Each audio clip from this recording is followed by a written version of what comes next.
Hello everyone, welcome to your own channel Chemistry with Ankushi. So I hope you all are good. तो चलिए start करते हैं अपना revision start करते हैं जो चैप्टर हमने किया था केमिकल रिएक्शन एंड इक्वेशंस। तो आज इस वीडियो में कुछ एक इम्पॉर्टेंट क्वेश्चंस उस चैप्टर के बारे में जो हम डिस्कस करेंगे। तो जैसा आप सबको पता है कि इस टर्म में एमसीक्यू की फॉर्म में आएंगे क्वेश्चंस, तो काफ़ी इजी भी रहेगा बच्चों के लिए और इम्पॉर्टेंट क्वेश्चंस वीडियो में डिस्कस करेंगे हम उस चैप्टर के। तो आपको एक कंप्लीट चैप्टर का आपको रिवीजन हो जाएगा। तो चलिए स्टार्ट करते हैं अपना रिवीजन। इम्पॉर्टेंट क्वेश्चंस हमारा टॉपिक है जिसमें हम करेंगे अभी। तो जो आपके इम्पोर्टेंट क्वेश्चंस उस वीडियो में बनेंगे चैप्टर से रिलेटेड वो क्या होंगे कि आपको क्वेश्चन दे दिया जाएगा और पूछेंगे कैसे पता लगे भी केमिकल रिएक्शन हुई है। तो केमिकल रिएक्शन की होने की क्या कैरेक्टरिस्टिक है कि वहाँ पर क्या होगा, केमिकल चेंज होगा। ठीक है, किसी भी सब्सटेंस की केमिकल प्रॉपर्टीज में अगर चेंज आता है तो इट मीन्स वहाँ पर केमिकल रिएक्शन हुई है। जैसे उसके कलर में चेंज आ जाएगा, टेस्ट में चेंज आ सकता है, ठीक है, कलर में, टेस्ट में, स्मेल में, कोई गैस वहाँ से निकल सकती है, इवोल्यूशन ऑफ गैस हो सकता है, फॉर्मेशन ऑफ प्रेसिपिटेट हो सकता है, टेम्परेचर में चेंज हो सकता है। तो ये आपको ऑप्शन में दिए जाएंगे, चेंज इन टेम्परेचर, ठीक है। सो इस टाइप से अगर कोई चेंज हो रहा है तो इसका मतलब वहाँ पर केमिकल रिएक्शन हुई है। उसके बाद आपसे पूछ सकते हैं टाइप्स ऑफ केमिकल रिएक्शन से, तो डेफिनेटली क्वेश्चन आना है, ठीक है। आपको कोई रिएक्शन दे देंगे, उसका टाइप पूछ सकते हैं कि ये कौन से टाइप की रिएक्शन है, या रिएक्शन का नेम दे देंगे और उसमें 4 ऑप्शंस में 4 रिएक्शन दे देंगे और पूछेंगे इस टाइप की कौन सी रिएक्शन है। तो टाइप्स ऑफ रिएक्शन से तो डेफिनेटली क्वेश्चन बनेंगे। तो वो आपको क्लियर होना चाहिए कि जो भी हमने टाइप्स ऑफ केमिकल रिएक्शन किया था उसके बारे में। जैसे एग्जाम्पल के लिए हम बात करते हैं,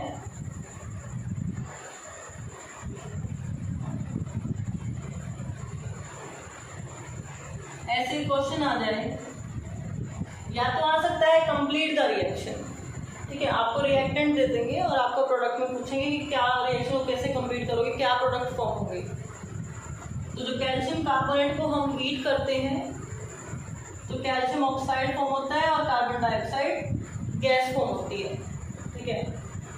आप इसका टाइप भी पूछ सकते हैं रिएक्शन देके कि कौन से टाइप की रिएक्शन है ये।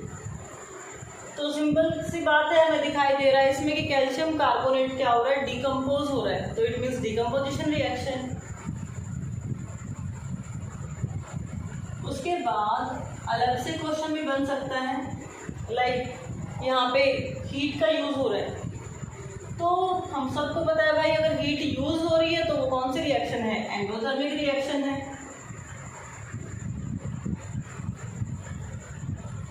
ठीक है। तो इन दोनों में से कोई भी वहाँ नेम मिल सकता है और बोथ ऑप्शन भी दिए होंगे, तो वहाँ पे बोथ आपको टिक करना है कि डिकम्पोजिशन भी है और एंडोथर्मिक भी है। फिर आपका क्वेश्चन डिस्प्लेसमेंट रिएक्शन से भी आ सकता है, कॉम्बिनेशन रिएक्शन से, तो उन सब से आने के पूरे चांसेस हैं। जैसे क्वेश्चन आ सकता है कि हम जिंक स्पैचुला को कॉपर सल्फेट के सॉल्यूशन में क्यों नहीं यूज कर सकते, ठीक है। तो ऑप्शन दिए होंगे आपको, zinc is more reactive than copper, zinc is less reactive than copper, ठीक है, इस टाइप से। तो जिंक के स्पैचुला को कॉपर सल्फेट में हम क्यों यूज नहीं कर सकते, बिकॉज अगर हम बात करें जिंक की तो रिएक्टिविटी सीरीज में जिंक क्या है, कॉपर से ज़्यादा रिएक्टिव है, तो वो कॉपर को उसके सॉल्यूशन से डिस्प्लेस कर देगा और जिंक सल्फेट हो जाएगा, तो सॉल्यूशन खराब हो जाएगा। तो क्यों यूज करेंगे हम जिंक को, नहीं करेंगे। तो जिंक जो है कॉपर सल्फेट के सॉल्यूशन में यूज नहीं करेंगे। After that identification of reaction में आ सकता है कि फोटोसिंथेसिस कौन से टाइप की रिएक्शन है, कॉम्बिनेशन है, डिकम्पोजिशन है, डिस्प्लेसमेंट है, डबल डिस्प्लेसमेंट है, कौन सी है? तो फर्स्ट ऑफ ऑल आपको पता होना चाहिए फोटोसिंथेसिस की रिएक्शन पता होनी चाहिए, जो कि बायोलॉजी के चैप्टर में भी है कि फोटोसिंथेसिस में क्या होता है। एक प्रोसेस होता है जिससे फूड बनाते हैं प्लांट्स, कार्बन डाइऑक्साइड वाटर को यूज करके, सनलाइट को यूज करते हैं, क्लोरोफिल की प्रेजेंस होती है। और क्लोरोफिल का फंक्शन क्या होता है? अब सोचो कि क्लोरोफिल ग्रीन कलर देती है प्लांट्स को, तो ऑब्वियसली देती है, ग्रीन पिगमेंट है। बट अगर फंक्शन की बात करें तो क्या फंक्शन है क्लोरोफिल का? फंक्शन है कि ये सनलाइट को ट्रैप करती है, ठीक है, एब्जॉर्ब करती है सनलाइट को, क्योंकि सनलाइट क्या है, सनलाइट की रिक्वायरमेंट है। किसलिए रिक्वायरमेंट है सनलाइट की? क्योंकि ये वाटर का ब्रेक डाउन करेगी, जो H2O है इसको ब्रेक डाउन कर देगी हाइड्रोजन में, और हाइड्रोक्साइड अलग हो जाएंगे वहाँ से। तो क्या बन जाएगा यहाँ पे? ग्लूकोज C6H12O6 और प्लस में ऑक्सीजन। तो यहाँ पे कुछ ना कुछ चीज फॉर्म हो रही है। तो ये कौन सा एग्जांपल हो गया? Combination reaction.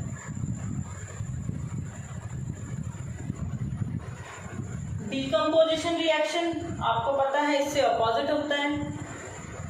तो एग्जांपल ऑफ डीकम्पोजिशन रिएक्शन क्या हो सकता है? रेस्पिरेशन, ठीक है। तो इसी क्वेश्चन को मोल्ड करके पूछ सकते हैं कि फोटोसिंथेसिस और रेस्पिरेशन दोनों सेम टाइप की रिएक्शन है या दोनों अपोजिट रिएक्शन है, ठीक है। तो रेस्पिरेशन कैसी है हमारी? Decomposition reaction. क्योंकि रेस्पिरेशन क्या होता है, कई बार तो बच्चों को रेस्पिरेशन की डेफिनेशन में ही कंफ्यूजन होता है, क्योंकि रेस्पिरेशन को वो क्या सोचते हैं कि सिंपली जब हम सांस ले रहे हैं और सांस रिलीज कर रहे हैं तो वो सोचते हैं that is respiration, but that is not respiration, that is inhalation and exhalation, ठीक है।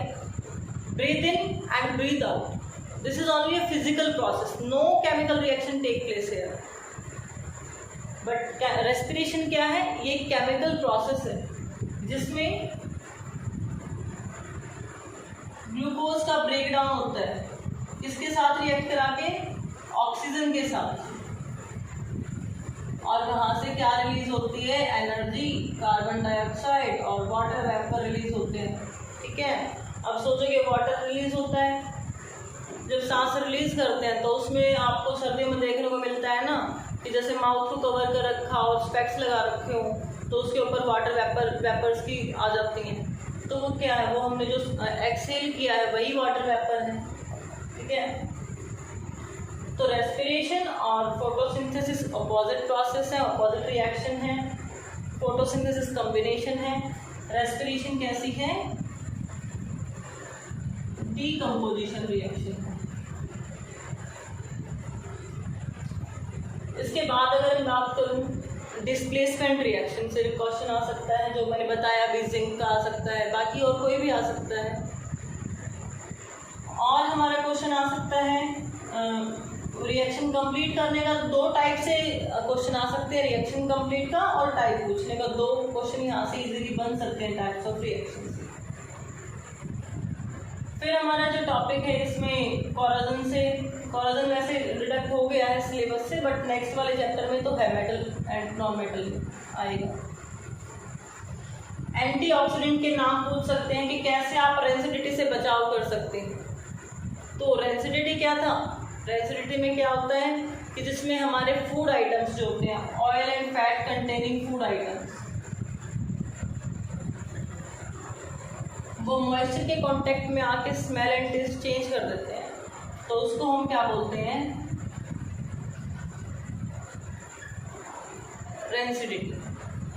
रेंसिडिटी से प्रिवेंशन के लिए क्या करते हैं हम? एंटीऑक्सीडेंट यूज करते हैं। और कौन से गैस यूज करते हैं? यहाँ पे हम यूज करते हैं नाइट्रोजन गैस फिल करते हैं पोटैटो चिप्स पैकेट्स, जो भी हमारे चिप्स के पैकेट आते हैं उनमें जो गैस फिल होती है दैट इज नाइट्रोजन, ठीक है। And why we fill nitrogen, ये भी क्वेश्चन आ सकता है, क्योंकि नाइट्रोजन के अंदर क्या होता है? ट्रिपल बॉन्ड होता है नाइट्रोजन एटम के बीच में। और उस ट्रिपल बॉन्ड होने की वजह से इस बॉन्ड को इतना इजीली ब्रेक नहीं होगा रूम टेम्परेचर पे। तो नाइट्रोजन क्या होती है, अनरिएक्टिव एट रूम टेम्परेचर। तो रूम टेम्परेचर पे जो है नाइट्रोजन कैसी होती है, अनरिएक्टिव होती है, इसलिए हम नाइट्रोजन को फिल करते हैं। फिर बाकी क्वेश्चंस भी बन रहे हैं, जैसे रस्ट का फॉर्मूला बन सकता है, क्योंकि कोरोजन में एग्जांपल है रस्टिंग ऑफ आयरन। तो रस्ट का फॉर्मूला क्या बन जाएगा हमारा, Fe2O3 XH2। X क्या है, क्योंकि वाटर वेपर जो है सराउंडिंग में कोई ऐसा फिक्स नहीं है कि भाई कितने वाटर वेपर होंगे, ठीक है। तो Fe2O3.XH2 क्या बन जाएगा, रस्ट का हमारा फॉर्मूला बन जाएगा यहाँ पे। प्रेसिपिटेशन रिएक्शन से क्वेश्चन बिल्कुल आ सकता है कि जिसमें क्या होती है, फॉर्मेशन ऑफ प्रेसिपिटेट होता है। और प्रेसिपिटेट क्या होता है, that is insoluble substance form during the reaction, that is precipitation, precipitate, and that reaction is known as precipitation reaction. उसके बाद है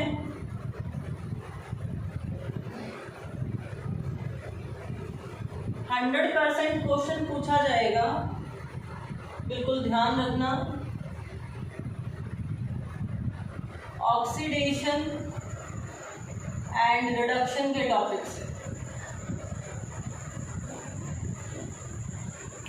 एग्जाम में बिल्कुल पूछा जाएगा क्वेश्चन ऑक्सीडेशन और रिडक्शन के टॉपिक से, तो बिल्कुल ध्यान से टॉपिक का पता होना चाहिए। ऑक्सीडेशन में क्या होता है कि जिसमें ऑक्सीजन का एडिशन होता है, ठीक है। रिडक्शन में क्या होगा, ऑक्सीजन का रिमूवल हो जाएगा। जैसे जिंक ऑक्साइड को अगर हम कार्बन के साथ रिएक्ट कराएं तो जिंक बनेगा और कार्बन मोनोऑक्साइड बन जाएगी। तो आपको ध्यान रखना है कि रिएक्टेंट साइड में यहाँ पर क्या था, जिंक के साथ ऑक्सीजन था, बट प्रोडक्ट साइड में ऑक्सीजन नहीं है, रिमूव हो गया। तो जिंक ऑक्साइड का क्या हो गया, यहाँ पे रिडक्शन हो गया। और कार्बन के पास रिएक्टेंट साइड में नहीं था बट प्रोडक्ट साइड में है, तो इसके पास ऑक्सीजन का एडिशन हो गया, तो यहाँ पे क्या हुआ है, ऑक्सीडेशन हुआ है। तो आपसे पूछेंगे, कोई रिएक्शन दे देंगे, उसमें से पूछ सकते हैं कि which one is oxidising agent, which one is reducing agent, ठीक है, या कौन सा सब्सटेंस ऑक्सीडाइज हुआ है, कौन सा सब्सटेंस रिड्यूस हुआ है। तो अगर मैं बात करूँ यहाँ पे जिंक ऑक्साइड, जिंक ऑक्साइड ने ऑक्सीजन दी है कार्बन को, तो ये क्या है, ऑक्सीडाइजिंग एजेंट, क्योंकि ऑक्सीडाइजिंग एजेंट क्या होगा, जो ऑक्सीजन प्रोवाइड करेगा, that is oxidising agent. Carbon के पास ऑक्सीजन ऐड हुई है, तो ये कैसा एजेंट हो जाएगा, यहां लिख देती हूं, दैट वाज रिड्यूसिंग एजेंट, ठीक है।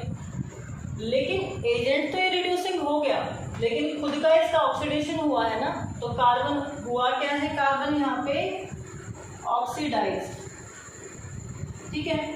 जिंक ऑक्साइड यहाँ पे क्या हुआ है, रिड्यूस्ड। तो ये टर्म्स आपको पता होने चाहिए, यहाँ से 100% क्वेश्चन आएगा पेपर में, ठीक है। उसके बाद एंडोथर्मिक एक्सोथर्मिक रिएक्शन से क्वेश्चन बनता है, आप स्क्रीनशॉट ले सकते हैं। तो चलिए बात करते हैं endothermic and exothermic.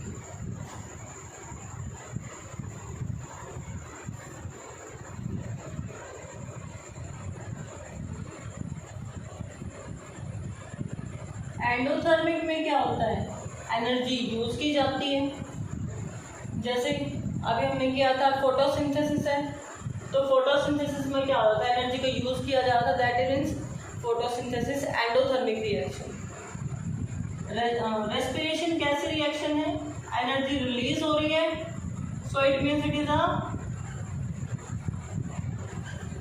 Endothermic reaction, thermal word का मतलब एनर्जी से होता है, ठीक है।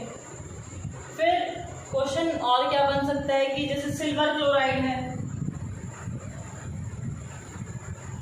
सिल्वर क्लोराइड को सनलाइट में अगर हम रखते हैं तो कंप्लीट करना भी आ सकता है रिएक्शन, या क्वेश्चन आ सकता है कि सिल्वर क्लोराइड को सनलाइट में क्यों नहीं रखते, क्योंकि अगर सिल्वर क्लोराइड को सनलाइट में रखेंगे तो ये ब्रेक डाउन हो जाएगा सिल्वर प्लस क्लोरीन में। तो ये रिएक्शन डिकम्पोजिशन रिएक्शन भी है और साथ साथ एंडोथर्मिक रिएक्शन भी है, तो दोनों टाइप में ये रिएक्शन आएगी, ठीक है। अब बात करें कोरोजन रेंसिडिटी, वहां पर क्या हो रहा है कोरोजन में और रेंसिडिटी में फूड आइटम्स क्या हो जाते हैं, ऑक्सीडाइज्ड हो जाते हैं, ठीक है। रेंसिडिटी में फूड आइटम ऑक्सीडाइज होंगे, इसमें कोई मेटल ऑक्सीजन के साथ रिएक्ट करेगा, वो ऑक्सीडाइज हो जाएगा, तो ये ऑक्सीडेशन रिएक्शन के एग्जांपल में आ जाएंगे, ठीक है। जो एप्लीकेशन है ऑक्सीडेशन रिएक्शंस की, उसमें ये चीज़ें यूज हो जाएंगी। बैलेंसिंग भी आ सकती है रिएक्शन की, जैसे यहीं पे मैं बैलेंसिंग कर देते हैं, बैलेंस द केमिकल रिएक्शन आ सकता है कि लाइक हम देख रहे हैं कि यहाँ पर क्लोरीन के 2 एटम है, इस साइड क्या है क्लोरीन सिंगल है, तो यहाँ पे बैलेंस करने के लिए हम क्या करेंगे, आगे 2 पुट कर देंगे, बट अभी दिखाई दे रहा है यहाँ पे सिल्वर भी 2 हो गया, तो इस साइड भी क्या करना पड़ेगा, 2 कर देंगे, तो ये रिएक्शन कैसी होगी, अभी बैलेंस्ड होगी। बैलेंसिंग ऑफ रिएक्शन से क्या आ सकता है कि why we balance the chemical reaction, क्या जरूरत है केमिकल रिएक्शन को बैलेंस करने की, तो क्या नीड है उसको बैलेंस करने की, to follow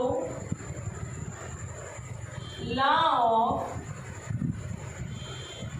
conservation of mass. तो law of conservation of mass को फॉलो करने के लिए हमें क्या करना पड़ेगा, रिएक्शन को बैलेंस करना पड़ेगा। तो ये कुछ एक इम्पोर्टेंट मेरे टॉपिक से आपको एक एक क्वेश्चन बताए हैं कि जिसमें जो जो क्वेश्चन बन सकते हैं इम्पोर्टेंट क्वेश्चंस। तो बाकी अभी नेक्स्ट वीडियो में नेक्स्ट चैप्टर के साथ आएंगे, ठीक है। तो जब तक आप इस चैप्टर की वीडियो देखें, प्रीवियस वीडियो देखें, क्वेश्चंस आप इसमें पुट कर सकते हैं, और आपको अगर कोई भी डाउट है किसी क्वेश्चन में तो आप कमेंट बॉक्स में अपना डाउट भी डाल सकते हैं। सो thank you everyone, thank you for watching the video, and a special thanks to all my subscribers for your support.